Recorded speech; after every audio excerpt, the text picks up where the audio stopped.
¿Tiene que ser constante? O sea, desde tu punto de vista, ¿tiene que ser proactiva? ¿O tiene que ser pasiva? Porque creo que muchas personas esperan de que les reconozcan lo que hacen, ¿no? Sí, sí, sí, sí. Yo creo que definitivamente tiene que ser proactiva, ¿no? Y hay que entender que muchas veces tú estás sujeto a que tienes tal vez managers o estás en una organización que pues a lo mejor no es tan, eh, no cacarea tanto lo que hace sus subordinados o su equipo. Entonces, creo que siempre tienes que estar como mucho más proactivo en ese sentido, ¿no? Siempre alzar la voz también de qué es lo que quieres en tu carrera, hacia dónde quieres ir, ¿no? Porque si no, si tú no manejas tu propia carrera, alguien más lo hará por ti. Pero siempre insisto, mientras todo esto ocurre, mientras tus resultados sigan, ¿no? Mientras como Hablan que por ti. respondas. Exacto, mientras hablen por ti. Y yo voy a dar un tip, digo, no sé, me gustaría saber tu punto de vista, si tú tienes algo así también, una forma, un método, un framework o algo. Yo lo que he estado implementando últimamente, digo, ya tiene un tiempo para acá, pero en esencia es cada vez que tú hablas con tu manager, desde el principio, ¿cuáles son las expectativas? ¿No? ¿Cuál es tu rol y tus expectativas? Ok, tu rol es espera que hagas tal, tal, tal, tal, estos son tus KPIs, listo, vas. Entonces, lo que yo empecé a hacer es, ok, ¿para qué te esperas a que ellos te den ¿cómo se llama? Un reconocimiento o un check de que, lograste o no lo lograste, cuando tú lo puedes controlar? Y cuando la primera vez que lo escuché dije, ¿se puede hacer eso? Y pues claro, nada más lo tienes que hacer tú. Entonces, digamos que si te ponen tus KPIs y cada vez que tienes una reunión semanal, tú haces un avance y les dices, mira, de acuerdo a estos KPIs, a estos objetivos, yo ya avancé 20%, 15%, etcétera, dependiendo de cuáles sean. Y se los mandas constantemente a tu manager o a tu gerente o al que esté a cargo. Primero, cumples lo que dices de visibilidad. Automáticamente no te lo pidieron, pero tú te estás dando, te estás, te estás mostrando ante todos constantemente.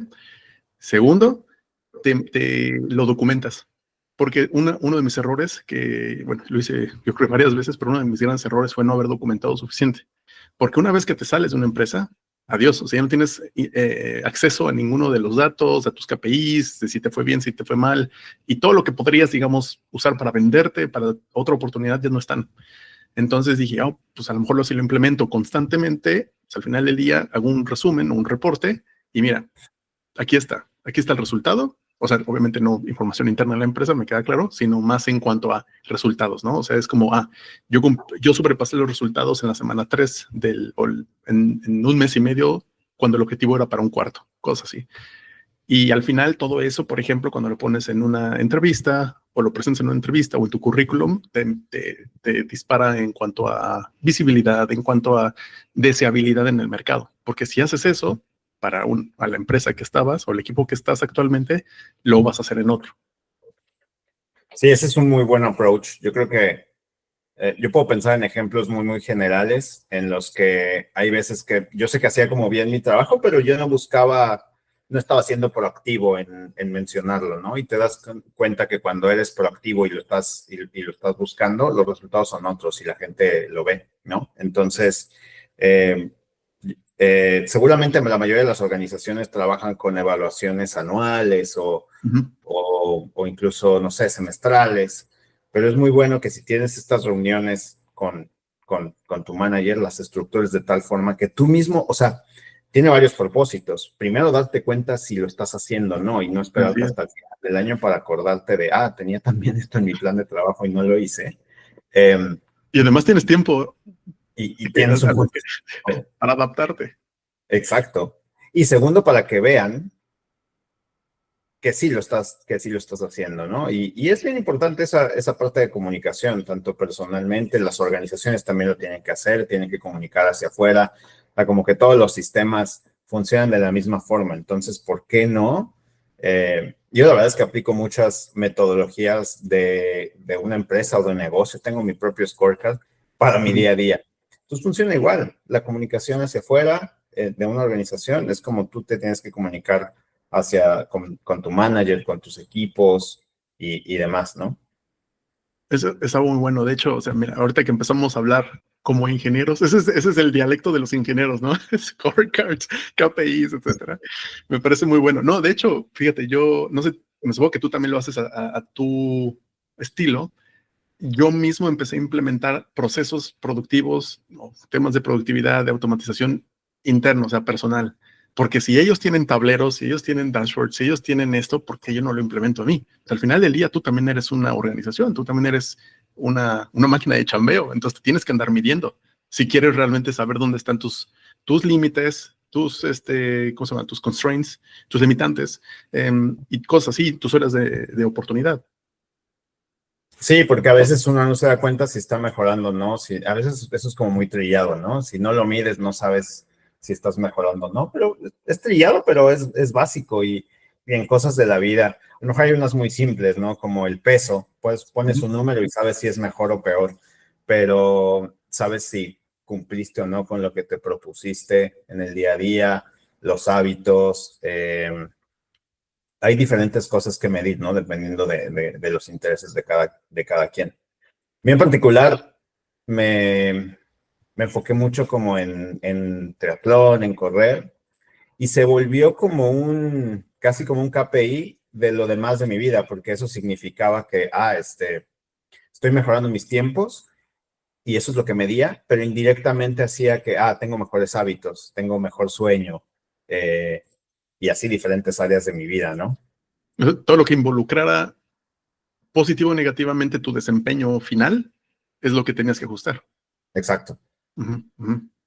Y que se puede extrapolar a otras áreas, que eso es, me supongo que también es parte del aprendizaje, ¿no? Que estás mencionando. Sí, porque, a ver, uno, ya estamos cambiando de tema, pero uno puede correr por acumular kilómetros y proponerse algo, que la verdad es que es muy bueno y muy respetable ese approach, no lo estoy criticando, pero... Tú critícalo, total. Eso pero no si sirve. quieres mejorar, ya que, por ejemplo, hiciste tu primer medio maratón, tus primeros 10 kilómetros, puedes seguir corriendo para despejar la mente y para cumplir con tu ejercicio, lo que sea. Pero si tú quieres mejorar tus tiempos, te vas a dar cuenta muy rápido que te vas a estancar. Y entonces tienes que hacer pequeños cambios en muchas cosas para que puedas ir mejorando esos tiempos, ¿no? Uno no corre por correr y mejora, ¿no? No solo acumulas kilómetros. Entonces tienes que empezar a trabajar con la técnica. Entonces ahí va un check, ¿no? Tienes que empezar a trabajar con la fuerza. Ahí va otro check. Tienes que alternar intervalos de velocidad con correr muy despacio. Check. Y a veces te ayuda más correr como muy, muy despacio en tus entrenamientos, mientras tengas intervalos ahí de velocidad. Te ayuda mucho más que solo correr por salir. Uh-huh. Insisto, es respetable. Pero entonces eso también lo puedes medir. Y el resultado al final, lo omití porque lo obvié, pero obviamente también tienes que dormir mejor, salir probablemente menos de fiesta, y varias otras cosas importantes de la salud, comer mejor, definitivamente. La nutrición es la mitad de esto, hidratación y demás. Entonces, cuando empiezas a mejorar esas cosas, pues ya mejora tu tiempo. Indirectamente, más que extrapolarlo, es como está interrelacionado, indirectamente tu vida es mejor, ¿no? Porque tienes mejores hábitos y te organizas más en tu vida para poder conseguir esto otro. Entonces, así trabajan las organizaciones, ciertos KPIs que no directamente están relacionados al profit o algo de ya más como de negocio tangible o algo que presentan en los resultados. Te das cuenta que son importantes seguirlos porque o bien son indicadores o son como variables que directamente mejoran a la organización en algo, ¿no? Entonces, para mi vida, en mi caso, fue como correr y ser un poquito más rápido cada vez. Pero, ¿sabes? O sea, no es que nos desviemos al tema del deporte, en este caso, correr, triatlón, que los que solo corren por correr están mal, ya dijo Mark. Es cierto. Que cada quien corra como quiera. Pero, o sea, no es solamente hacer ejercicio en ese sentido. O sea, no es el tema de ejercicio. A lo que me refiero con esto es que tú puedes usar las mejores prácticas de un área y ponerlas en otra. Obviamente tienes que ajustar. Pero claramente, si tú te acostumbras así a hacerlo en tu día a día en el trabajo, eventualmente te va a afectar tu vida diaria. Es exactamente así como lo dijiste. Porque, por ejemplo, yo lo veo muy reflejado o muy directo en lo que tú estabas diciendo. Vamos a decir que tú dices, bueno, vamos a decir que yo quiero mejorar mis tiempos en el triatlón o en esta parte de no solo de correr, nadar y todo de bicicleta, pero tengo que dormir mejor. Automáticamente, directa e indirectamente, te afecta en tu trabajo. Entonces vas a tener más energía, tu desempeño va a mejorar, te van a ver más despierto, más atento, vas a estar más atento, más atención, vas a llegar a las juntas sin dormirte, etcétera, ¿no? O, por ejemplo, estás mejorando tu alimentación para el ejercicio. Bueno, al mejorar tu alimentación ya no te va a dar el mal del puerco a la hora de la comida, entonces vas a poder estar atento y no vas a andar ahí durmiéndote o peleándote con el sueño una hora, y obviamente tu desempeño baja. Entonces, como todo afecta, ese es como el punto. Sí, Y, todo y está te, interrelacionado. exacto. Y te iba a decir un ejemplo que me pasó a mí y me parece muy increíble porque pues, al final es como valida los dos puntos que acabas de decir. Cuando estaba en Uber, me acuerdo que una vez algunos de nosotros nos asignaron un coach. Yo estaba en esa parte de ventas y ya, ahí fue 1 a 1, y lo que me preguntó prácticamente fue, ok, evalúate del 1 al 10. ¿Cuál consideras que es tu desempeño en general? No, le dije, no, pues ahorita actualmente me considero un 7, un 8 máximo. Creo que hay todavía cosas que puedo mejorar, pero si soy honesto conmigo mismo, vamos a decir un 7. Y que no te gane el ego, porque si te gana el ego, no hay cosas que mejorar, ¿no? Entonces te dije, no, mejor más bajito para ver qué puedo mejorar. Bueno, vamos a decir que quieres pasar de un 7 a un 8, que es el paso lógico. ¿Qué tendrías que hacer? Entonces, total, trabajamos en eso. Después de que ya trabajamos en esas partes o identificar esas áreas de oportunidad, me dijo, ¿por qué no te evaluaste o cuándo fue la situación o el momento que tú eras un 3 o un 4? Y dije, no, pues ya tiene un rato. Yo podría decir que estaba en esta situación y tuve que hacer tal y tal y tal para llegar al número 4. Ok. Dice, ¿por qué es relevante este ejemplo? Dice, si tú calculas el delta entre 3 y 4 y 7 y 8, mientras más avances, el delta es más pequeño. Y ahí fue cuando me hizo shock, porque dije, ¿cómo puede ser eso? A ver, espérame, platícame otra vez, más despacito. Dice, sí, dice, cuando tú empiezas, los cambios o la curva de aprendizaje es mucho más pronunciada o aprendes más que cuando haces ajustes, cuando ya eres mejor. Cada vez los ajustes son más pequeños, más mínimos, si se puede decir así, o más pequeños, pero al final tienen un efecto tal vez mínimo, ¿no? Pero ya cuando ves en la producción o en las competencias, luego son milésimos de segundo donde hay un ganador y un perdedor. Entonces, es también, creo, interesante identificarse uno dónde está, justamente para aterrizar esto que estás diciendo. Sí, es un muy buen punto. Llega